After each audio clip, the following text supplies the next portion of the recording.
아침입니다. 아침의 한알 뉴스 종합 비타민 아침의 매일경제 김은미입니다. 오늘의 일면 같이 들어가 보시죠. 매일경제입니다. 미 선량함 이용해 한일 무역에서 이득을 봤다라고 누군가 말을 했다라는 거죠. 누가 말을 했느냐. 바로 여기 러트닉 미 상무장관 지명자가 본인의 인사청문회에서 직접 얘기를 했다라는 겁니다. 구체적으로 뭐라고 얘기했는지 좀 보겠습니다. 우리의 훌륭한 동맹국들은 우리의 선량함을 이용해왔다.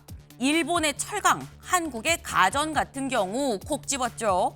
우리를 그저 이용했다. 이제는 그들이 우리와 협력해 생산시설을 다시 미국으로 가져올 때다. 관세가 기업들이 돌아와서 미국에서 제품을 만들도록 장려할 거라고 생각을 합니다.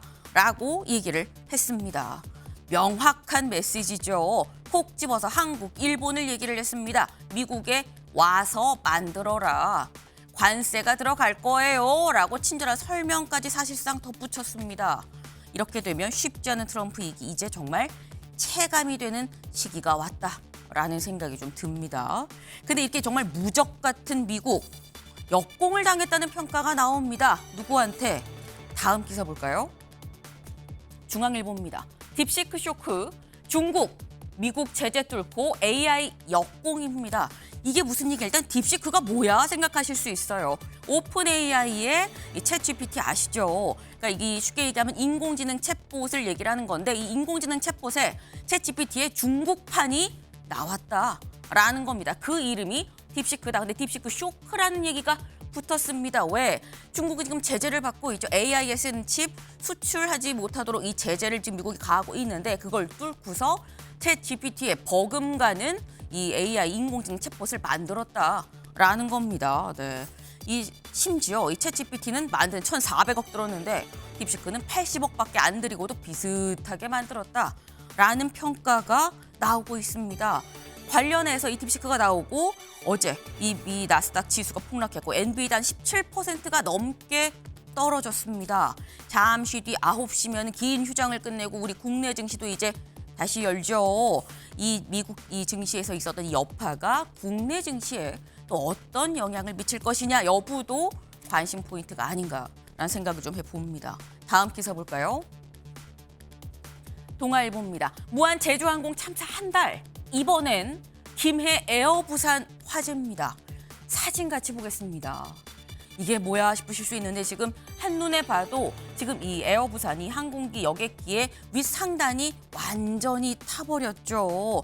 정말 딱 어떻게 이 위에만 싹 탔을까라는 생각이 드는 모습인 건데 우리 시각으로 지난 28일 설 직전 날 밤이었었죠. 설 직전 날 밤 10시 15분 이 한밤중에 이 홍콩으로 가려고 김해공항에서 대기 중이던 에어부산 여객기가 불이 났습니다. 그래서 보시는 것처럼 위가 다 탔다라는 거예요. 물론 1시간여 만에 꺼지긴 꺼졌습니다만 아니 왜 자꾸 항공기 사고가 나는 거야. 화재도 사고 중에 하나죠. 왜 자꾸 항공기 사고가 나는 거야? 라는 생각이 들 수 있는 부분인 거죠. 근데 이 사고가 국내에서만 있는 건 또 아니더라라는 겁니다. 다음 기사 볼까요? 경향입니다. 64명 탄 미국 여객기 군 헬기와 충돌해서 추락했습니다. 여기 지금 최소 28명 숨졌습니다라고 나오긴 합니다만 지금 저희 방송 들어오기 직전까지 확인한 바 일단 이 사망자가 확인이 된 건 30여 명이다라는 얘기가 있고요. 그리고 더불어서 조금 전 저희 새벽 시간에 우리 시각으로 이 새벽 시간에 트럼프 대통령이 기자회견을 통해서 뭐라고 얘기를 했느냐. 이번 이 여객기와 헬기 충돌 사고로 인해서 이번 충돌 사고 생존자가 없다라고 얘기를 했습니다. 네. 이번 여객기에 탄 승객이 60명, 그리고 승무원이 4명, 군용 헬기에 탔었던 군인이 3명, 총 67명이 모두 사망했다라는 얘기가 되는 거죠. 이렇게 되면 2001년에 있었던 이 9.11 테러 사건 이후에 여객기 사고로 인한 가장 많은 희생자가 아니냐라는 얘기마저도 지금 나오고 있습니다. 근데 가장 먼저 드는 생각, 탑승객 중에 혹 우리 교민은 없는 거야?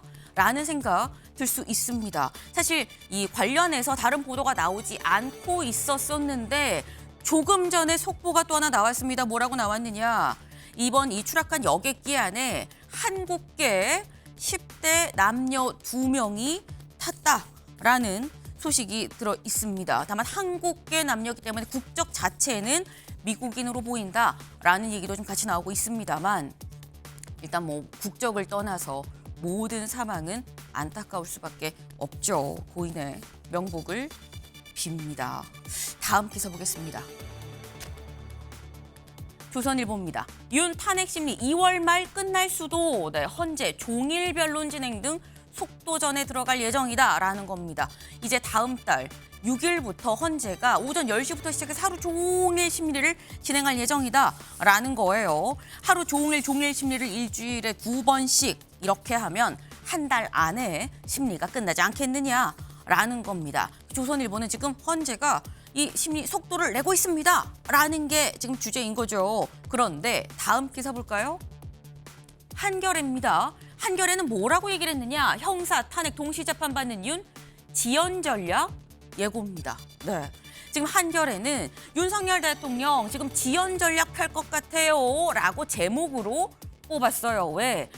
이 아마도 불구속 재판을 위해서 보석을 청구하지 않겠느냐라는 거, 그리고 공수처 자체가 위법 수사다라는 주장을 계속해서 펴고 있기 때문에 관련해서 아마도 지연 전략을 펼 것 같다라는 거죠. 그러니까 쉽게 얘기해서 이 조선일보는 헌재가 속도전 펼치고 있어요. 한겨레는 윤 대통령이 침대 축구하고 있어요. 이 얘기를 지금 하고 있는 겁니다. 근데 관건은 침대 축구를 한다고 쳐도 이걸 또 헌재가 받느냐 마느냐가 관건이 될 수 있는 거겠죠. 공은 이제 완전히 사법부로 넘어갔다라는 데는 이견이 없지 않나라는 생각을 좀 해봅니다.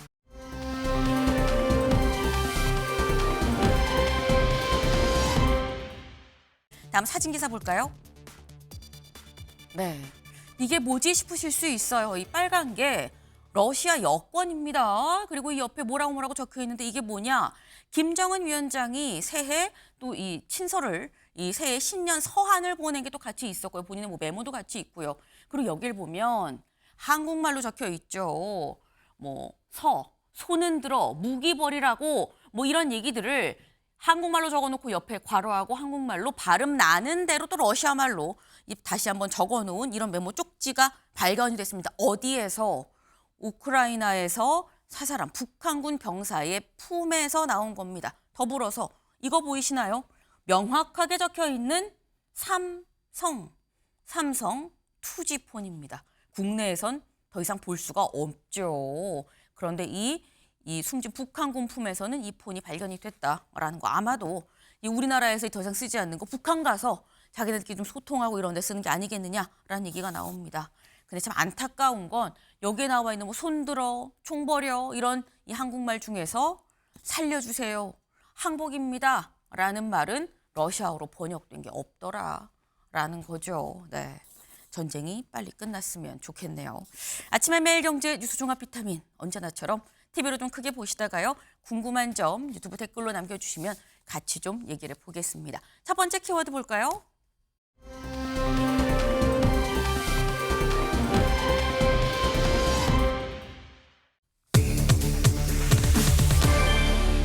또 항공기 사고입니다. 기사 같이 보시죠. 네. 사진 기사입니다. 한국일보 일면에 나와 있는 기사. 아까 저희 살짝 이 위에서 찍은 사진 봤었죠. 지금 옆에서 다시 한번 좀 더 자세히 보이는 사진을 저희가 갖고 왔습니다. 위에 상단이 완전히 타서 구멍이 뚫려버린 모습입니다. 네. 그 대체 왜 이런 거냐? 멀쩡히 서 있던 여객기가 날지도 않고 있었는데 왜 이런 거냐라는 거죠. 다음 기사 볼까요? 여객기 뒤쪽 선반에서 불이 났어요 라는 겁니다. 보조 배터리가 원인인가? 라는 얘기. 왜? 여기 사진을 지금 보시면 아시겠습니다만 머리 위에 있는 선반이죠. 비행기 타면 이 머리 위에 있는 선반, 여기에서 불꽃이 지금 일고 있는 게 보이죠. 이 화재 이후에 이 관련해서 이 여객기에 탔었던 승객들이 직접 찍은 사진 중에 한 장입니다. 이게 보면 여기서 불이 시작이 된 걸까라는 생각이 들 수 있는 그럴 법한 사진인데, 그러다 보니까 이 안에서 대체 뭐가 불이 나? 보조 배터리가 원인인가? 지금 조선일보도 의문문이에요. 원인인가? 모르겠다라는 거죠. 이럴 땐 누구한테 물어보냐? 전문가한테 또 물어봐야죠. 항공기 전문가 저희 안영대 극동대 항공운학과 교수님 연결돼 있습니다. 안녕하세요. 네, 안녕하십니까.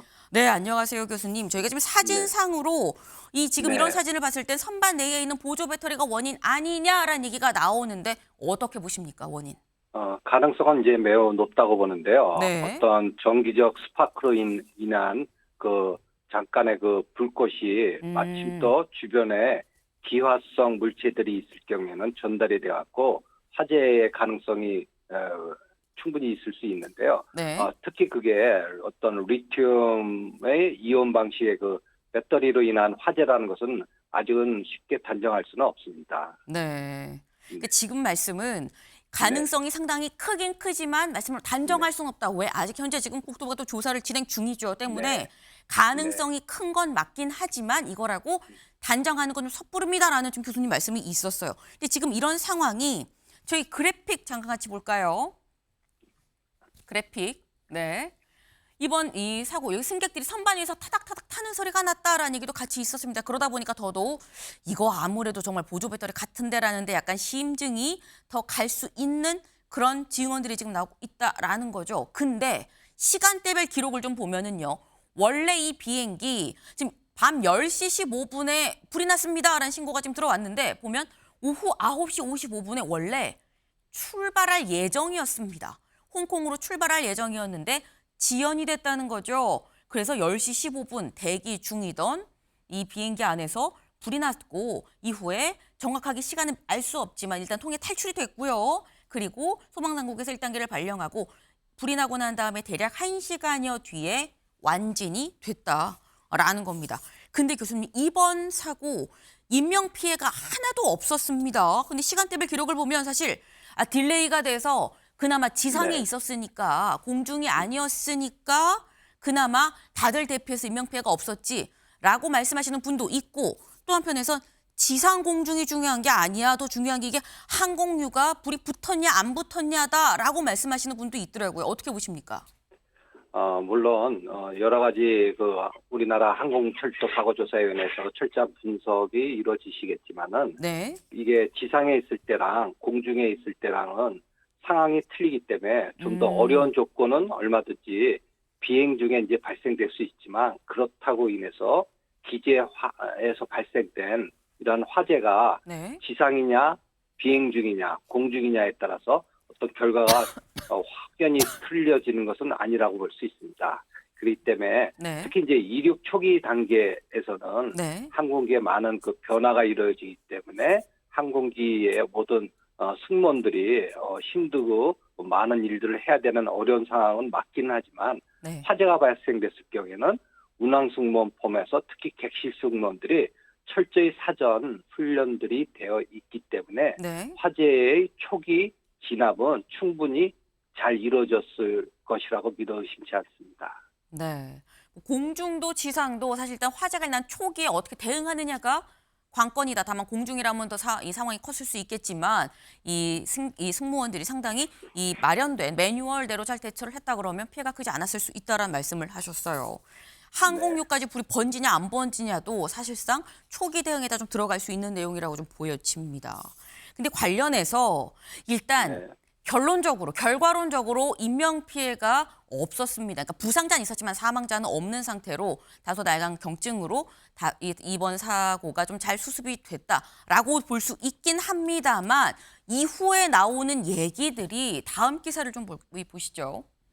탑승객 대피방송 안에 항공사 비상탈출 우선 불붙은 공방입니다. 진실 공방이 지금 벌어지고 있어요. 여기 좀 보겠습니다.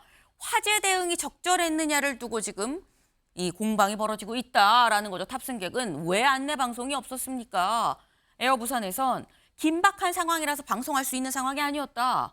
탑승객은 아니 이거 승무원이 이 소화기로 우리가 이 탑승객들이 뿌리려고 했는데 이거 못하게 했어요 라고 얘기를 하는데 에어부산에선 이거 어떤 화재 원인인지 이거 양상을 알 수 없어서 제지를 했다. 함부로 소화기 사용하는 게 더 위험하다라고 얘기를 해요. 탑승객 입장에선 탑승객 자체 판단으로 뭐라고 별다른 얘기가 없어서 우리가 문 열고 탈출했어요 라고 또 얘기를 하고요. 에어부산에선 원래 비상탈출이 선포가 되면 비상구 앞에 앉은 탑승객이 문 개폐를 도울 의무가 있는 겁니다. 라고 얘기를 하고 있습니다. 교수님, 사실 네. 지금 이번 상황을 보면 약간 상황이 누구 말이 맞는 거야라는 생각이 들긴 들거든요. 어떻게 보십니까? 전체적으로 승객분들의 그 항변과 또 객실 승무원 또 운항 승무원들의 얘기를 종합 분석을 해봐야 되겠지만, 네. 제가 알기로는 항공사에서는 다양한 비상 상황, 특히 화재 진압, 특히 이러한 지상에서 이베큐에이션이라는 극단적 비상 탈출에 대한 사전 훈련이 철저히 되어 있기 때문에 네. 이거는 충분히 승무원들이 지시를 하고 승객들이 또한 그런 지시에 따라주기를 절실히 원하는 그런 절차가 이루어졌어야 되는데, 네. 일부 아마 승객께서 너무 다급하고 급한 나머지 비상구를 열었다, 비상도어를 이제 열고 탈출했다는 것은 이거는 우리나라 항공보안법에 위촉이 되는 아주 큰 문제입니다. 그렇기 때문에 그게 아무 지시가 없었기 때문에 이렇게 된 거냐라는 것은 공방에 대한 어떤 네. 진실 규명은 있어져야 될 것 같습니다. 네. 별다른 지시가 없는 상태에서 사실 마음대로 승객이 문을 열었다고 한다면 그건 오히려 법에 저촉이 될 수 있는 부분이다라고 또 말씀을 하셨어요. 이건 일부 네. 승객이다라고 좀 말씀을 하셨는데 이 일부 승객도 언론 인터뷰에서 이런 얘기도 하긴 했거든. 잠깐 그 얘기 들어보고 오시죠. 저희 다 벨트하고 안내방송 나오고 그렇게 한 뒤에 이제 연기 불이야 소리가 났습니다. 사고에 대한 안내방송은 저희가 인지를 못했어요. 저희는 인지는 못했는데 제가 들은 건 없는 것 같습니다. 네, 과연 화재가 난 다음에 대피하기까지 적절한 조치가 있었느냐 여부가 지금 교수님 말씀은 아마도 있었을 텐데 일부 승객들이 잘 못 듣거나 애매한 상황에서 뭔가 불만을 얘기하는 과정이 있을 수도 있다라는 말씀을 또 하셨습니다. 근데 이런 네, 또 상황들이 다른 다 지금 말씀을 제가 잠깐 드린다면은 네네. 이제 화재의 상황이 어떤지 정확하게 분석을 한 다음에 네. 엔진에 시동이 걸려 있는 상태라면은 그쪽에 비상구를 열어서 탈출을 하게 되면 매우 승객들이 위험한 상황에 빠질 수 있게 됩니다. 네. 그렇기 때문에 그러한 것들을 종합적 판단을 한 다음에 승객들의 안전한 탈출, 대피를 지시해야 되는 그러한 시간 과정이 필요했을 것입니다. 지금 말씀은 절차적으로 그때 상황이 어땠는지 명확하지 않기 때문에 단정할 수는 없지만 그때 상황을 보고 절차가 있기 때문에 이 절차를 잘 지켰는지 여부가 좀 들여다봐야 된다라는 취지로 말씀하신 걸로 좀 이해를 했습니다.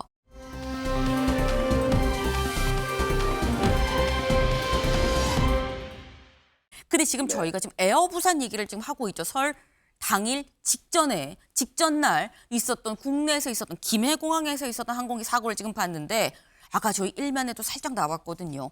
워싱턴 DC에서도 포토맥강에서 항공기가 세동강 난치에 떨어진 사고가 있었다라는 겁니다. 다음 기사 볼까요?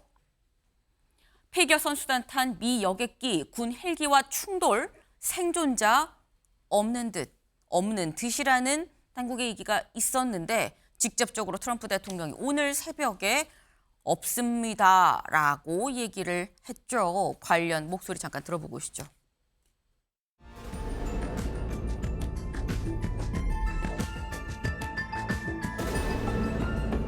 All we can confirm tonight is the number of people on each aircraft, 64 people on the American Airlines plane and 3 people on the military helicopter. Pass 5, it's CRJ in flight. Pass 5, pass line is CRJ. I need you to land immediately. Can you go to Dallas for a few minutes? Recovery mission. Sadly, there are no survivors. This was a dark and excruciating night in our nation's capital and in our nation's history. 네, 비극이죠. 비극이라고밖에 말할 수가 없는 상황입니다. 탑승자 67명 모두 헬기와 여객기를 합쳐서 67명이 모두 숨진 비극적인 항공기 사고. 여길 좀 보겠습니다. 지금 이 아메리칸 항공 5342편, 네, 여기서 지금 떠서 가고 있었던 중이죠. 포토맥강을 따라서 쭉 가서 여기는 로널드 레이건 이 공항에 착륙을 하려던 참이었습니다. 그런데 이쪽에서 뭐가 왔느냐. 육군 헬기가 한 대 블랙호크가 오고 있었다는 거죠. 그래서 여기서 와서 아까 관제탑 교신 내용 들으셨죠? 비행기 뒤로 가세요라고 얘기를 했는데 그 뒤로 소리가 들리고 난 다음에 바로 폭발 충돌이 있었다라는 겁니다. 현지 시각으로 29일 오후 8시 48분, 우리 시각으로는 어제 일어난 일이다라는 겁니다. 근데 지금 이 내용을 보면 교수님, 보면 관제탑이랑 교신이 이루어지지 않은 것도 아니고 그렇게 뭐 밤 8시 뭐 한 48분 엄청 뭐 야심한 시각도 아니고 사실 야심한 시각이고 아니고가 비행에 중요하지도 않는 상황으로 알고 있는데 이게 이렇게 여객기가 세동강이 나서 될 만큼 정면 충돌이 벌어질 만한 상황이었느냐 이 부분이 사실 잘 이해가 안 되거든요. 네. 그 로널드 레이건 공항은 매우 이제 복잡한 공항으로 잘 알려져 있고 주변에 아시는 바와 같이 백악관, 뭐 국회의사당, 뭐 펜타곤으로 매우 주요한 시설들이 있는 인접한 공항인데, 네. 요 옆에 있는 포로맥 그 강 쪽에 북쪽에서 남쪽으로 내려가는 것이 이 헬리콥터의 항로입니다. 네. 설정되어 있는 항로가 있는데요. 네. 거기에 구간별로 고도가 제한이 되어 있습니다. 네. 그래서 그 레이건 공항 위쪽은 고도 200피트 이하, 그리고 좀 지나서는 300피트 이하, 그다음에 또 무슨 워싱턴 다리를 지나서부터는 뭐 600피트 이하 등등의 고도 제한이 있는데 네. 만약에 헬리콥터가 UH-60 블랙호크 헬리콥터가 그 고도를 정확히 지켰는지 여부는 조사를 해봐야 되겠지만 네. 지켰다면 이 사고의 가능성은 매우 낮았을 것이라고 볼 수 있습니다. 또한 또 다른 원인으로는 이 아메리칸 에어의 PSA 항공기 CRJ-700이라는 이 기종 항공기가 네. 계획되어 있는 활주로 1번으로 착륙을 시도를 하다가 활주로 33번 방향으로 약 40도의 방향이 틀어졌습니다. 그걸 통해서 오른쪽으로 선회를 통해서 고도를 또 짧은 활주로이기 때문에 고도를 좀 더 다소 급하게 내려갔다면은 헬리콥터와 여객기 간의 수직적 고도 분리의 그 오차는 고도 분리의 범위는 매우 짧을 수가 있기 때문에 낮을 수가 있기 때문에 네. 충돌의 가능성은 발생될 수 있었던 거죠. 네. 지금 말씀은 고도의 문제가 좀 있을 수가 있다. 헬기가 좀 자기 고도에 맞춰 잘 갔는지 여부도 좀 봐야 되는 거고 여객기도 네. 고도를 좀 낮추거나 했었다라고 한다면 충돌까지 가지 않았을 텐데 이런 여러 가지 부분들이 좀 다 좀 들여다볼 사항이다라고 좀 말씀을 하셨어요. 결국 충돌했다는 건 고도가 서로 같은 고도로 가서 충돌을 했다라는 얘기가 되기 때문에 고도 부분 누구의 잘못이냐 여부를 같이 좀 봐야 될 것 같다라는 건데 트럼프 대통령 오늘 새벽에 기자회견을 했습니다만 그 전에 SNS에 이런 글을 올렸습니다. 뭐라고 했느냐. 왜 헬기가 고도를 올리거나 내리거나 선회하지 않았습니까? 헬기 문제 있는 거 아니에요? 라는 취지의 얘기인 거죠. 더불어서 관제탑은 왜 헬기 어떻게 하라고 말하는 대신 여객기 봤냐고만 물은 겁니까? 라고 또 얘기를 했어요. 그러니까 지금 이 트럼프 대통령이 하고자 하는 얘기는 이런 것 같습니다. 교수님. 헬기는 왜 조치를 하지 않았느냐. 관제탑은 제 역할을 한 거 맞아요? 라고 좀 물어보는 것 같거든요. 어떻게 보십니까? 그 정상적인 그 여객기에 물론 이제 활주로가 바뀌어졌지만 네. 접근 착륙을 위해서 유도를 하는 과정에서 네. 거기에 어떤 트래픽을 야기시킬 수 있는 다른 헬리콥터 같은 것들에 대한 적극적 분리를 관제사가 해줄 필요성은 물론 있습니다. 관제사는 이 공항 주변과 공항 내에 모든 통제를 하는 권한이 있고 또 필요성도 있기 때문에 네. 좀 더 적극적 고도 분리를 해주거나 아니면 횡적인 분리를 해줘야 될 필요성이 있는데 그게 이제 원활하게 이루어지지 않았으니까 이러한 충돌과 같은 비극적 대참사가 이제 발생된 결과가 초래된 것입니다. 네, 지금 관제탑의 역할이 좀 필요했었던 것 같다라는 네. 다만 뭐 모든 저희가 지금 얘기하는 거는 명확하게 조사가 이루어지지 않은 부분이기 때문에 거기에 대한 가능성 측면에서 좀 말씀을 해주신 걸로 좀 이해할 수 있을 것 같습니다. 조사가 네. 이루어지면 그 소식도 저희가 같이 전해드릴 수 있도록 하겠습니다. 감사합니다, 교수님. 네. 네, 저희 다음 키워드로 넘어가 보겠습니다.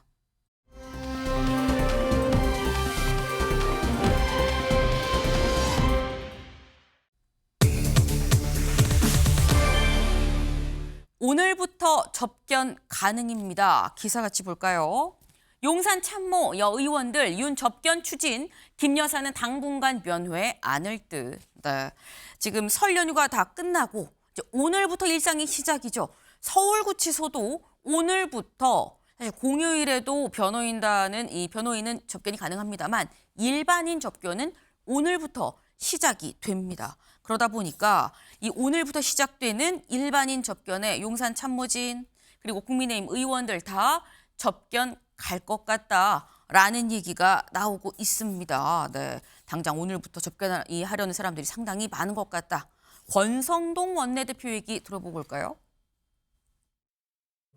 대통령께서 어려운 환경에 처해 있기 때문에 인간적인 차원에서 도리로서 제가 한번 기회가 되면은 면회를 가겠다는 그런 말씀을 드린 것이고요. 아직 구체적인 계획을 잡은 것은 없습니다. 저는 정치보다 사람 관계가 저는 우선이다 이렇게 생각을 하고 있습니다. 다녀오더라도 조용히 다녀올 그럴 계획입니다.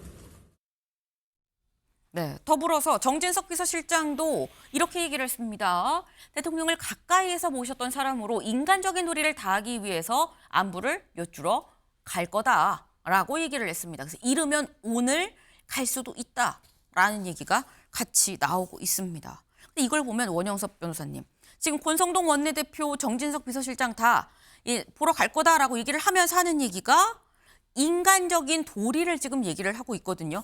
그러니까 쉽게 얘기해서 개인적인 입장으로 좀 가는 거다. 내가 당 지도부 혹은 뭐 비서실장 직책으로 가는 게 아니라 인간적으로 개인적으로 가는 거다라고 얘기를 하는데, 근데 그렇다고 하면 윤 대통령 지금 헌재 그리고 형사재판 받는 이번 사법 절차랑 관련해서 국민의힘과 대통령실의 스탠스는 뭐라고 볼 수 있는 겁니까? 근데 기본적으로 뭐 인간적인 부분이라고 이야기를 하는데 네. 인간적인 부분과 정치적인 부분이 나눠지지는 않습니다. 이제 접견을 한다는 거는 네. 뭐 만약에 우리가 정치적인 권력 관계를 인식할 때 제일 네. 처음 인간이 태어나면서 가족 관계부터 인식을 하는 거거든요.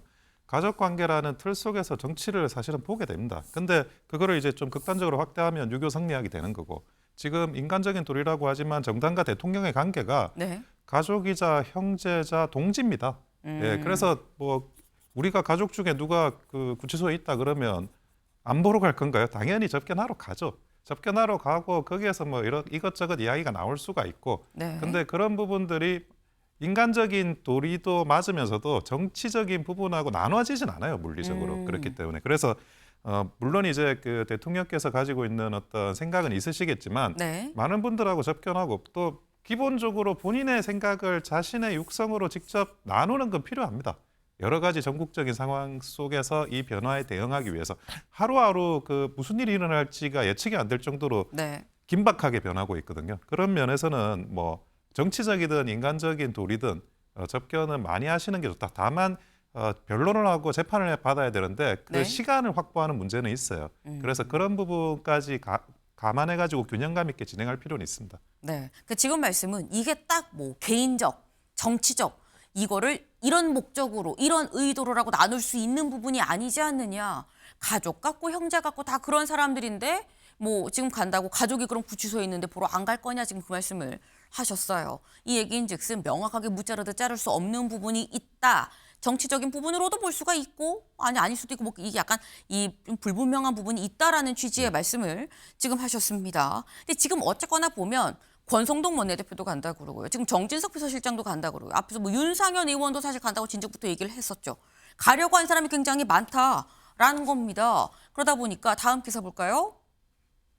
구치소 찾는 여인사들 윤 옥중 정치 본격화라는 기사가 지금 나왔습니다. 그러니까 찾는 사람들이 많으면 만나고 난 다음에 구치소에서 만나고 나와서 윤 대통령이 이렇게 얘기하더라라고 얘기하는 사람들도 많을 수밖에 없는 거죠. 그럼 이렇게 되면 결국 뭐 전원 정치, 옥중 정치 이런 게 상당히 좀 활발하게 이어지지 않겠느냐라는 얘기가 나옵니다. 근데 관련해서 이재훈 변호사님, 사실 관련해서 여권에서는 민주당에서는 옥중 정치하면 됩니까? 라고 또 얘기를 하는 부분이 있는데 여권에서는 그럼 대통령이 현직인데 그럼 뭐 안에서 오는 사람 만나서 메시지 낼 수 없는 겁니까? 라고 또 얘기하는 부분이 있어요. 이 부분은 어떻게 보십니까? 뭐 메시지야 낼 수는 있겠지만 그리고 네. 인간적인 입장에서 접견을 할 수도 있겠지만 저는 이런 것들이 이제 정치적으로 이용이 돼서 지지 세력을 결집하고 또 더 나아가서 어떤 사법 질서를 흔드는 그런 메시지를 내는 것은 굉장히 우려스럽다 이렇게 생각을 합니다.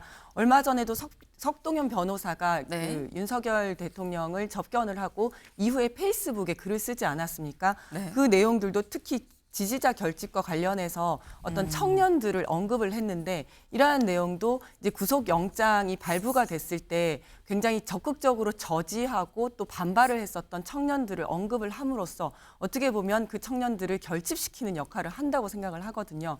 그런 부분들도 굉장히 우려스럽고 또 한 가지는 이제 앞으로 수사가 계속 될 텐데 네. 이제 자신의 그 증인들로 나올 사람들에게 어떤 수사의 가이드라인을 줄 수도 있다 이런 생각이 들었습니다.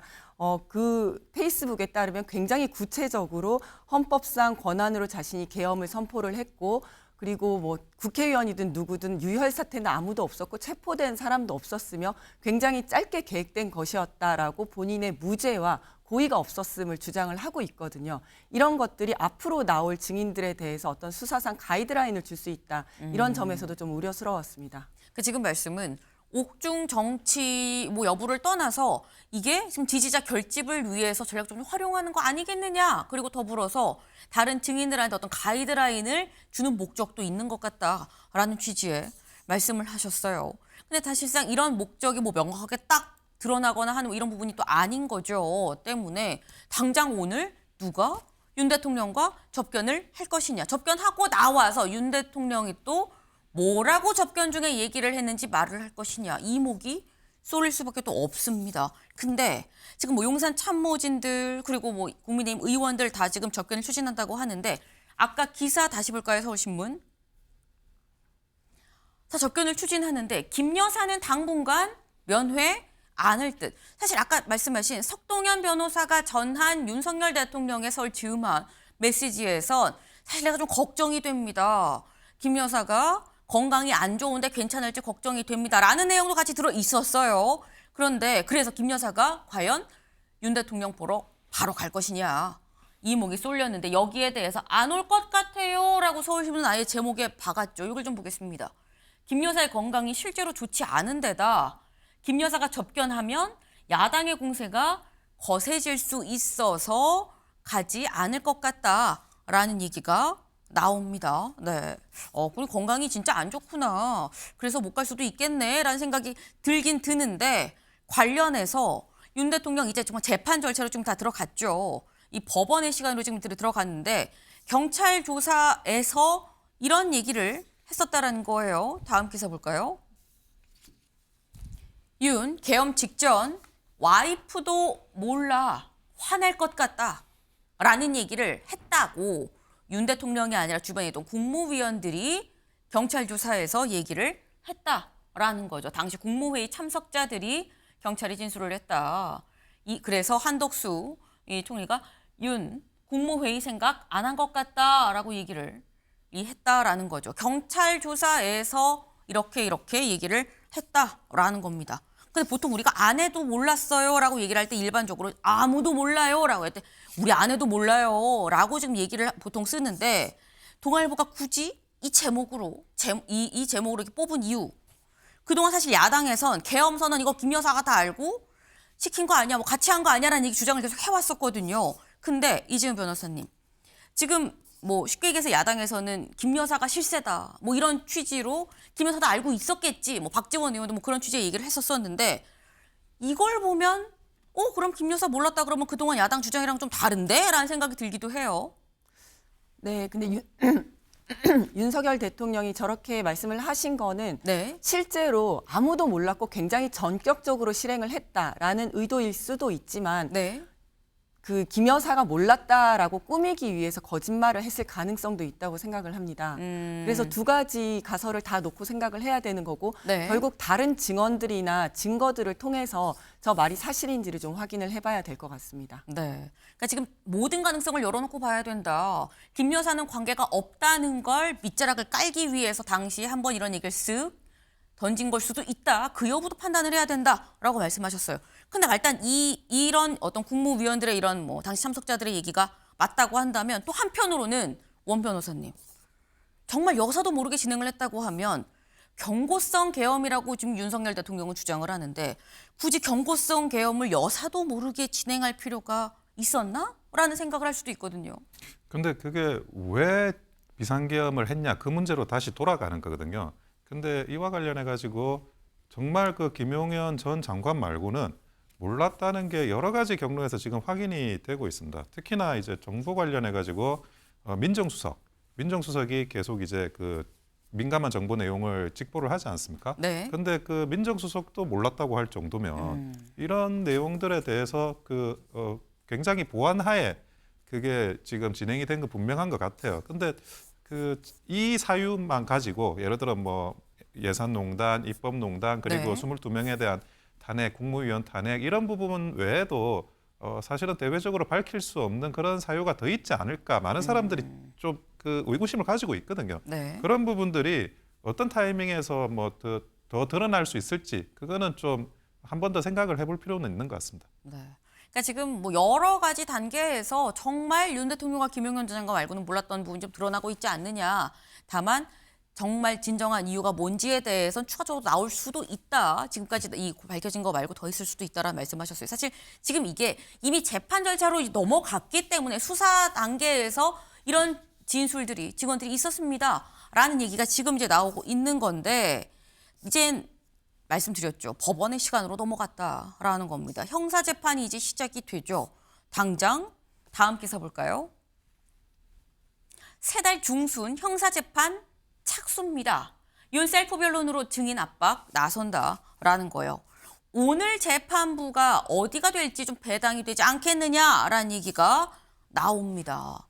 근데 지금 재판부 배당은 형사재판, 내란 쪽 형사재판을 얘기를 하는 거죠. 이미 헌재에선 심리가 진행이 되고 있습니다. 이렇게 되면 저희 캘린더 같이 볼까요? 네, 지금 현재 이미 헌재에서 지정한 날짜가 있어요. 약간 종일 변론할 거다라는 얘기가 나왔었죠. 당장 이 2월이 되면 2월 4일, 6일, 11일, 13일. 그러니까 일단 화목으로 해서 날짜를 정해놨어요. 일주일에 2번은 탄핵 심판 변론을 가야 된다라는 겁니다. 여기에 덧붙여서 형사재판도 언제가 될진 모르겠지만 또 시작이 되지 않겠느냐. 그럼 일주일에 재판만 3번 가는 거냐가 되라는 얘기가 나옵니다. 그럼 원 변호사님, 일주일에 3번 계속 변론 다시 본인이 다 참석한다고 얘기를 하고 있거든요. 3번 가는 게 가능하냐라는 겁니다.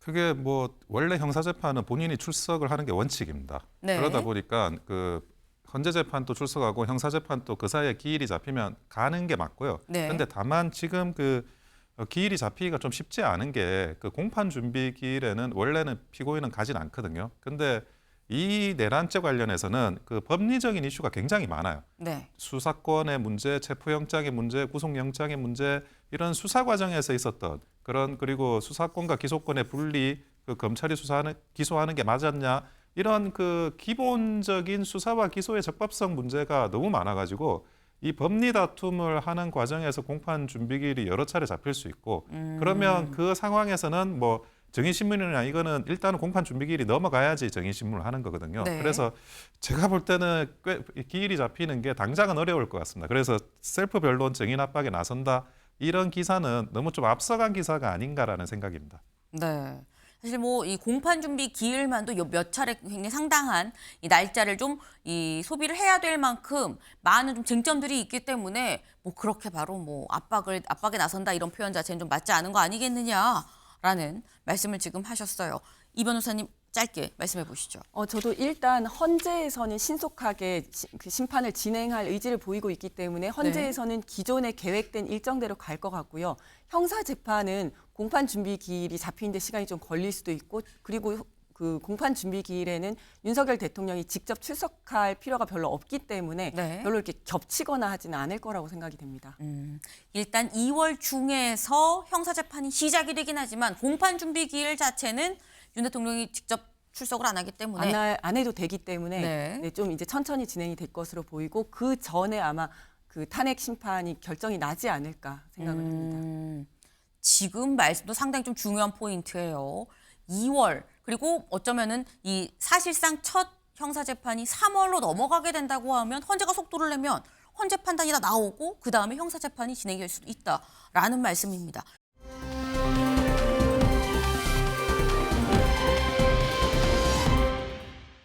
근데 지금 속도를 내고 있는 이번 탄핵 심판 관련해서 다음 기사 볼까요?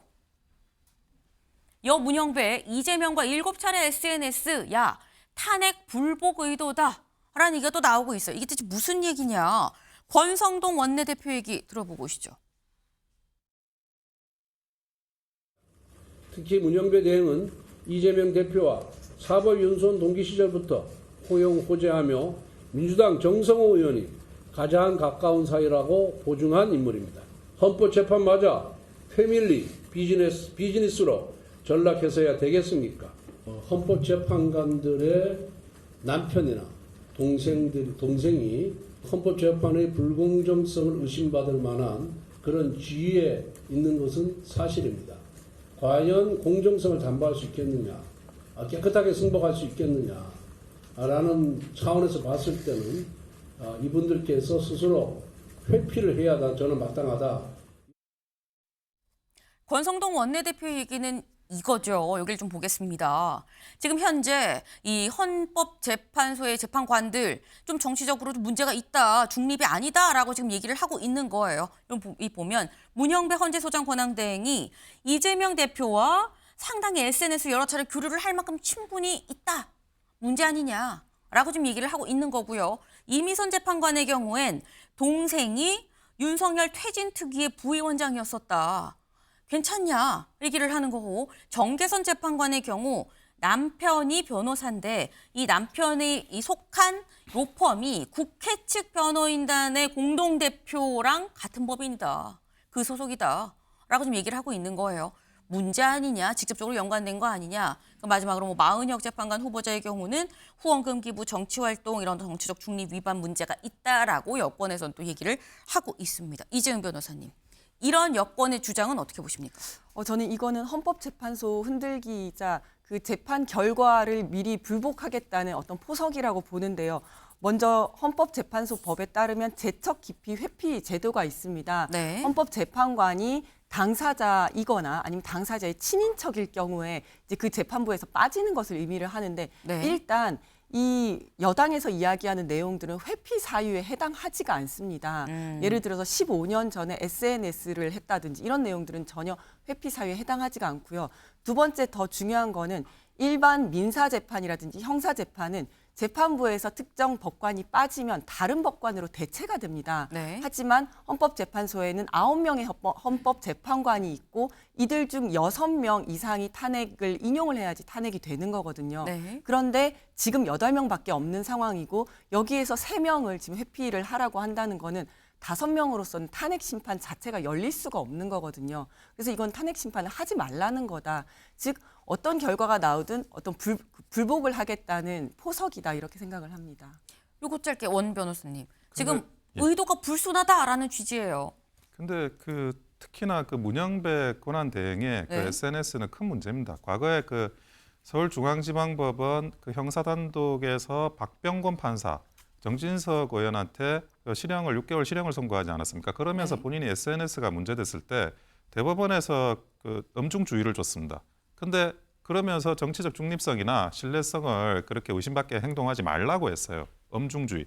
그런데 지금 문영배 이 권한 대행이 한 자기가 직접 쓴 SNS는 그런 내용이 충분히 중립성이 의심되는 내용을 이미 썼습니다. 근데 형사단독도 엄중주의를 줄 정도인데 무려 헌법재판관입니다. 헌법재판관을 그냥 이렇게 편향된 가능성이 있는 상태에서 계속 재판을 하게 한다라는 거는 저는 도저히 이치에 맞지 않다고 생각이 듭니다. 네. 주분이 팽팽한 그런 상황입니다. 문제가 있다. 이거는 앞선 전례에 봐도 문제 아니냐라고 말씀하셨고, 이거는 헌재 흔들기에 불과하다. 사실상 어떤 결과가 나든 불복하겠다는 빌드업 아니냐라는 취지의 또 말씀을 하셨어요. 근데 관련해서 민주당의 이건태 대변인이 이런 논평을 또 내놨습니다. 뭐라고 했느냐. 국민의힘이 헌법재판소 흔들기에 총력을 가하고 있다. 이런 식이면 윤석열 대통령과 서울대 법대 동문회 헌법재판관 7명 다 재판에서 손을 떼야 되는 거 아닙니까? 라고 얘기를 했습니다. 원 변호사님. 그러니까 지금 또 민주당에서 하는 얘기는 국민의힘이 하는 얘기로 하면 서울대 법대 동문 그럼 다 빼야죠. 뭐 지금 이런 얘기예요. 근데 그게 정도가 그 전에 그 재판을 진행했던 관례나 그 수준을 맞춰가지고 지금 말씀을 하셔야지. 그 박병건 판사 아까 사례를 제가 들었지만 문제라고 분명히 대법원에서 지적한 전례가 있습니다. SNS 문제는. 그런데 지금 그 문영배 권한대행이 지금 하고 있고 그리고 친인척이 관련돼 있는 그런 문제가 발생을 하면 스스로 회피를 많이 합니다. 실질적으로. 근데 그런 부분도 마치 그 전혀 상관없고 그런 적이 없다는 것처럼 이야기하는 거는 뭐 서울대 법대 동문 전체하고 비교하자. 이거는 그 전에 재판 진행에서의 관례나 이런 걸 따져봐도 조금 엇나가는 말씀이신 것 같습니다. 네. 서울대 법대 동문 전체와 친지, 뭐 형제, 상간의 이런 부분을 같이 비교하는 건 좀 너무 나간 거 아니냐 또 이런 말씀을 하셨어요. 여야의 입장이 상당히 팽팽한 상황입니다. 이 내용 연휴 중에도 이슈였는데 오늘도 계속 이어가게 되지 않겠나라는 생각을 좀 해봅니다.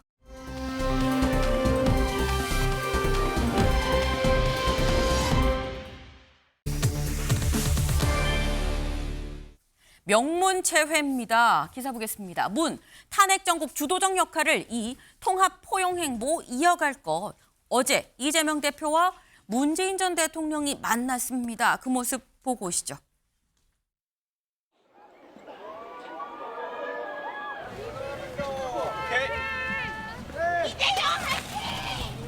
네, 어서 오십시오. 잘 계셨습니다, 대통령. 예, 새해 복 많이 받으세요. 네, 건강하십시오. 예.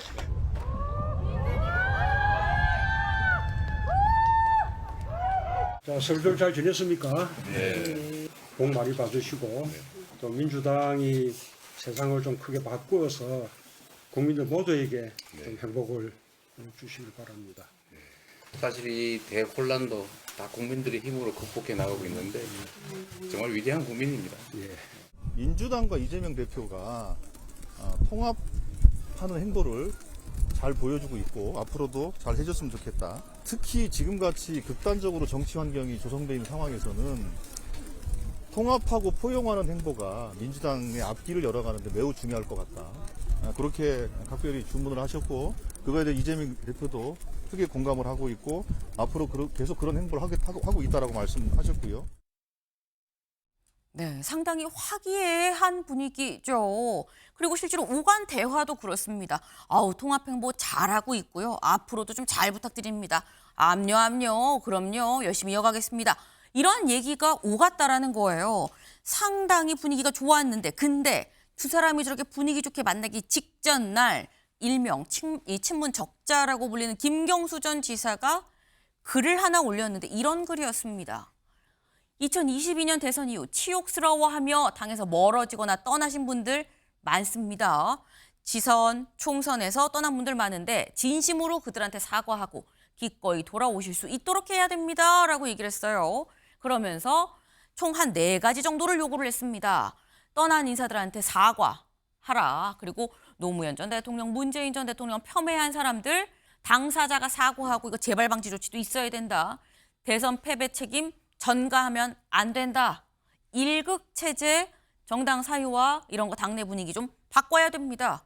조목조목 굉장히 장문의 글을 전날 마침 두 사람이 만나기 직전 날 올렸다라는 겁니다. 근데 그렇다고 하면 윤영걸 대표님, 네. 김경수 전 지사는 이거 쉽게 얘기해서 비명계한테 좀 사과하세요.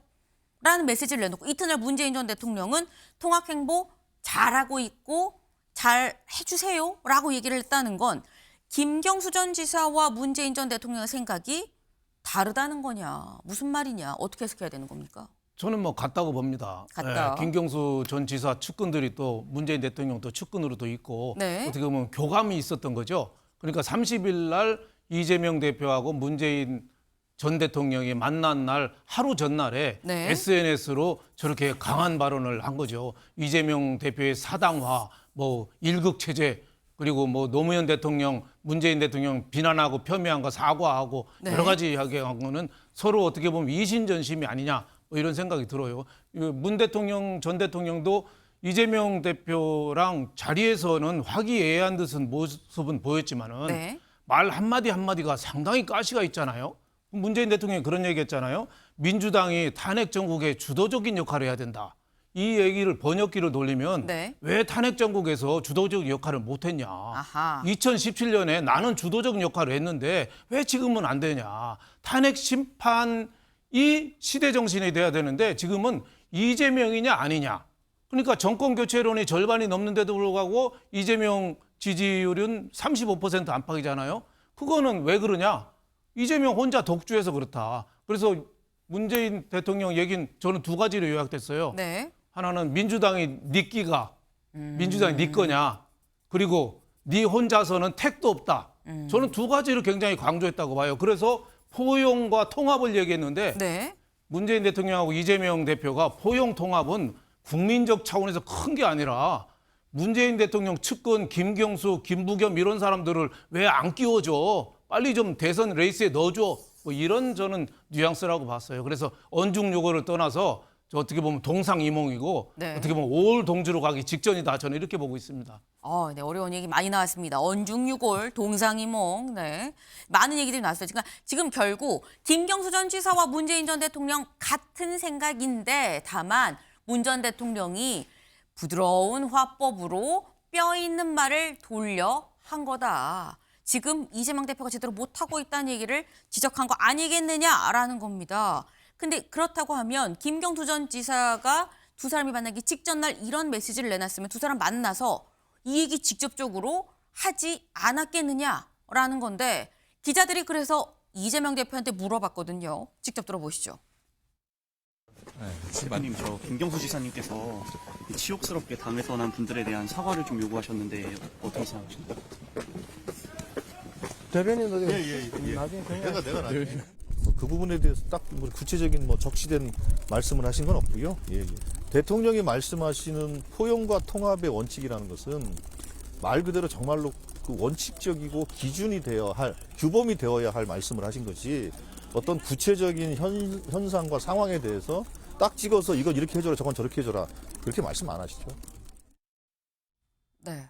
지금 이재명 대표는 대변인이 얘기할 거예요. 그런데 지금 얘기를 들어보니까 원론적인 통합 이런 걸 얘기를 한 거죠. 구체적인 얘기는 없었어요라는 게 조승래 대변인의 지금 얘기인 겁니다. 근데 이걸 좀 볼까요?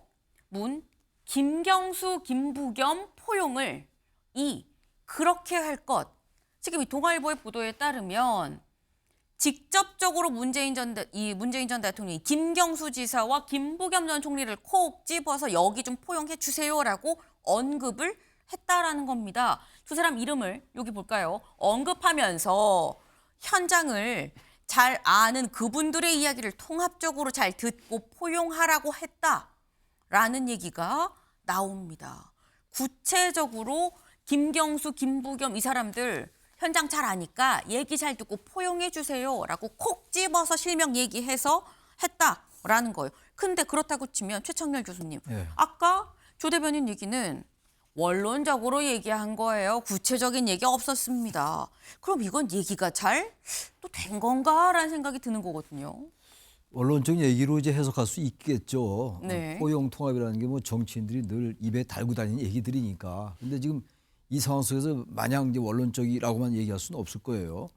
그 친문과 그리고 친명, 비명의 이 갈등 관계가 익히 다 알려져 있는 거 아니겠어요? 지난 총선 때 친명, 비명, 비명 횡사 이런 얘기 많이 했잖아요. 친명 횡재 이런 말을 했기 때문에 저 문재인 전 대통령의 말 속에는 상당한 그 의미가 있다고 봐야 되겠죠. 이 비주류가 돼 있는데 비주류도 포용해라 이런 얘기고 또 하나가 이재명 대표, 이 대표에게 비판하는 사람들 포용해라 이런 말도 했다고 그래요.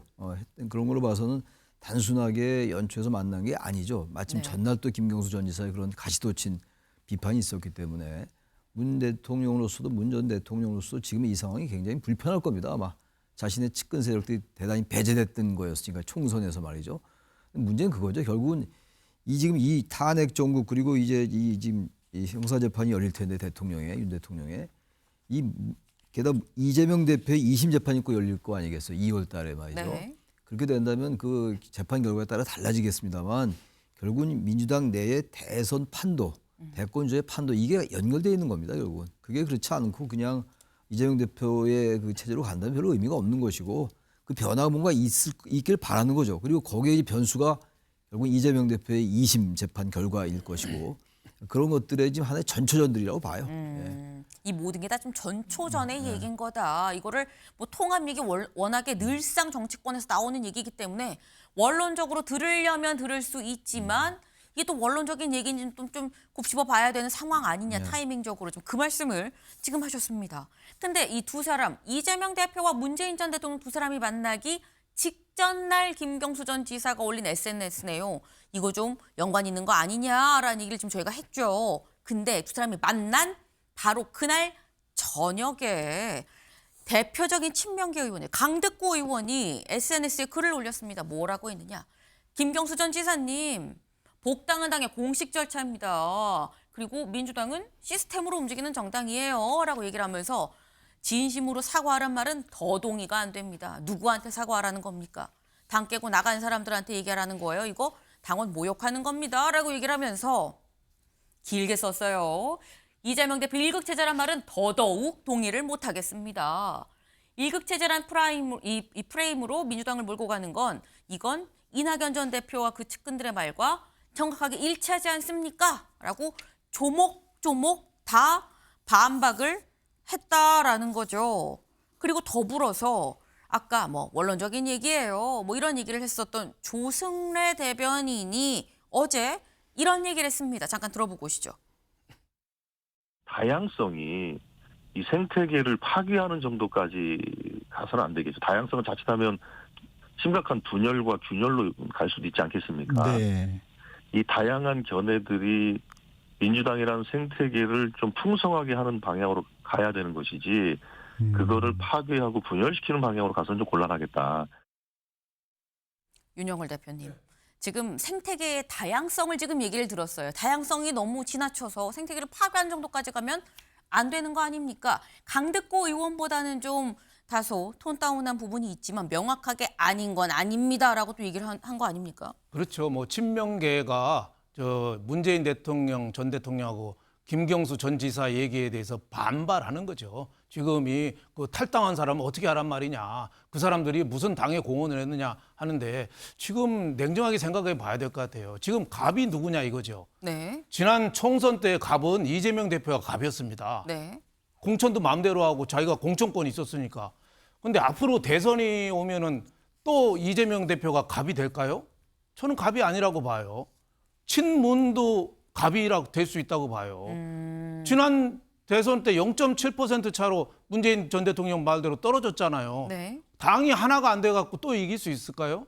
저는 그건 어렵다고 봐요. 그래서 그 친명이 좀 고깝더라도 좀 대승적으로 수용하고 함께 가는 저런 노력이 좀 필요하지 않느냐. 2017년 대선 때는 네. 문재인 후보도 있었지만은 안희정, 이재명 후보가 3파전 각축을 벌였어요. 네. 그래서 어떻게 보면 컨벤션 효과가 일어나면서 지지율이 올라갔거든요. 지금은 이재명 대표 혼자 뛰니까 별로 관심이 없어요. 이재명이냐 아니냐. 자꾸 이러니까 지지율이 안 나오는 거죠. 그리고 또 2017년하고 다른 점이 그때는 보수가 분열이 됐었거든요. 뭐 반기문도 나온다고 안 나왔다고 뭐 황교안 뭐 여러 사람이 왔다 갔다 했는데 지금은 보수가 똘똘 뭉친 상태예요. 보수 응집한 상태예요. 네. 그래서 이때 민주당이 친명 친문으로 갈라선다.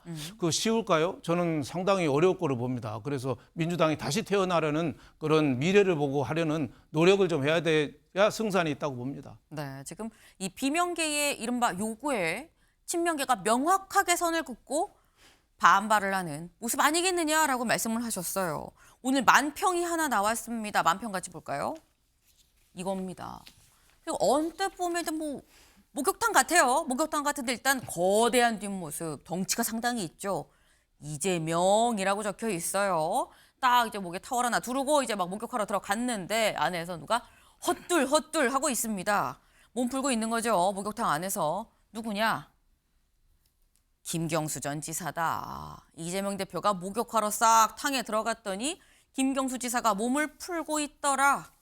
라는 얘기인 것 같아요. 이름하여 민주 대선탕이다라는 게 이번 이 만평의 제목입니다. 근데 이걸 보면 최창렬 교수님, 지금 이재명 대표 혼자만 쓰는 탕은 아니다. 지금 김경수 전 지사 몸 풀고 있지 않느냐 이런 취지인 거거든요. 근데 김 전 지사가 굉장히 조목조목 4개나 그렇게 요구를 했다는 거는 이게 다 받아들여질 거라고 생각을 하지 않은 이상 이제 싸우자라고 도전장을 내민 거로 해석을 할 수가 있어요. 이제 만평 그림만 보면 말이죠. 네. 이재명 대표는 체격이 어마어마하잖아요. 지금. 그쵸. 근데 김경수 되게 빈약하잖아요. 네.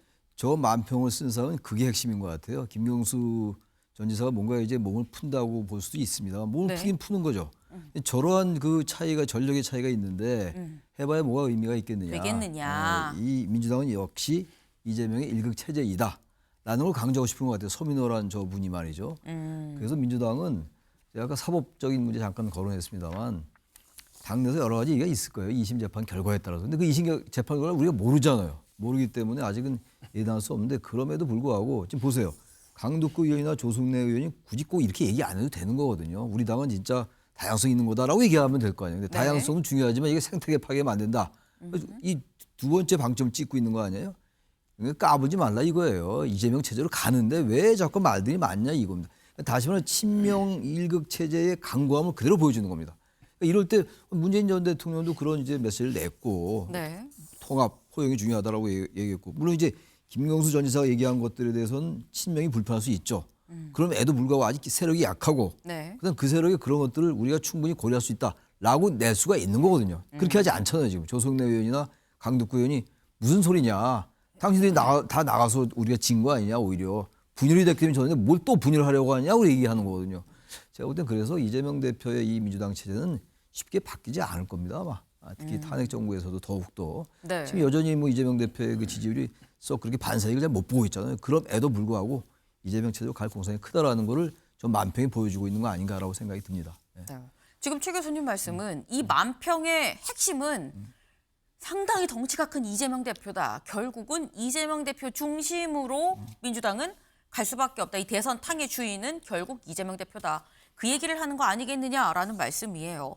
전력 차가 나도 너무 난다라는 건데 김동연 지사가 이런 얘기를 했습니다. 들어보고 오실까요? 만약에 2심에서 그 당선 무효형 선고가 나온다면 그것 때문에 지장은 있을 거라고 저는 예측을 합니다. 당내에서 단단한 그런 지지 기반을 통해서 끌고 갈 수 있을지 모르겠지만 당선 무효형이 나온다면은 아무 일도 없었던 것처럼 가지는 않을 것이다 하는 생각은 들긴 합니다만 그건 뭐 이 대표가 당당하게 맞서서 대처를 해야 되겠죠. 네. 김동연 지사 얘기는 이재명 대표의 사법 리스크를 정면으로 좀 거론을 했죠. 2심에서 만약에 당선 무효형 나오면 글쎄요. 지금처럼 이재명 대표가 지지받을 수 있을까요? 라는 의문을 제기를 한 겁니다. 근데 이 얘기를 보면 사실 윤영걸 대표님. 네.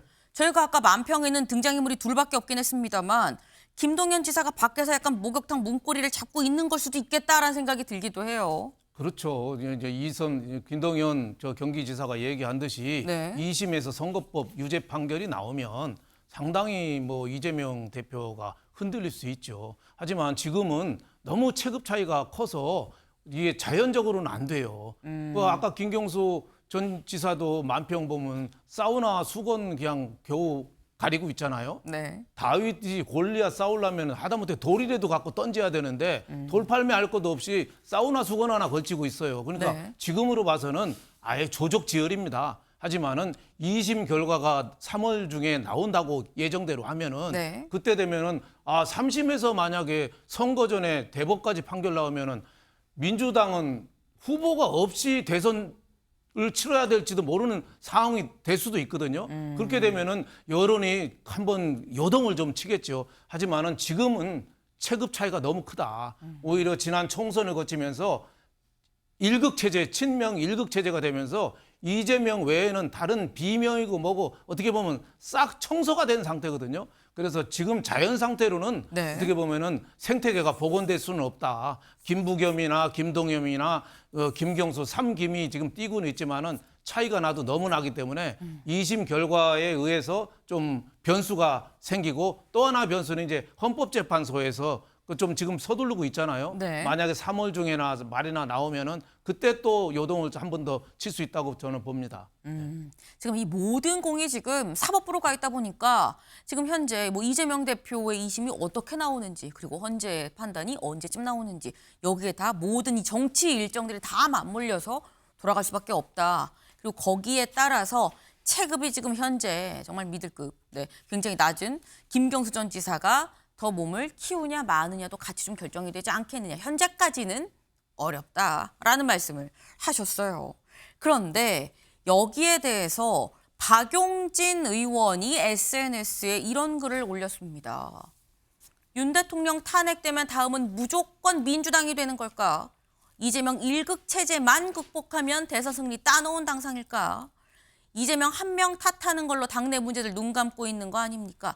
이 얘기는 사실 이건 최창렬 교수님 어떻게 보면 그러니까 본 사람 입장에선 이거는 친명도 공격하고 비명도 공격하고 둘 다 정신 차려 약간 이런 느낌이 없잖아 있거든요.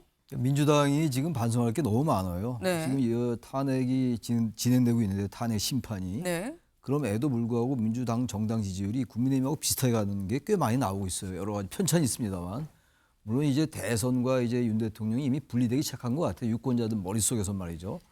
그래서 양대 진영이 결집하는 그런 차원이긴 한데 저희는 굉장히 곱씹어 우리가 생각할 필요가 있어요. 민주당은 단순히 이재명 대표 한 명만 그야말로 나가면 교체되면 이길 수 있느냐 꼭 그건 아니죠.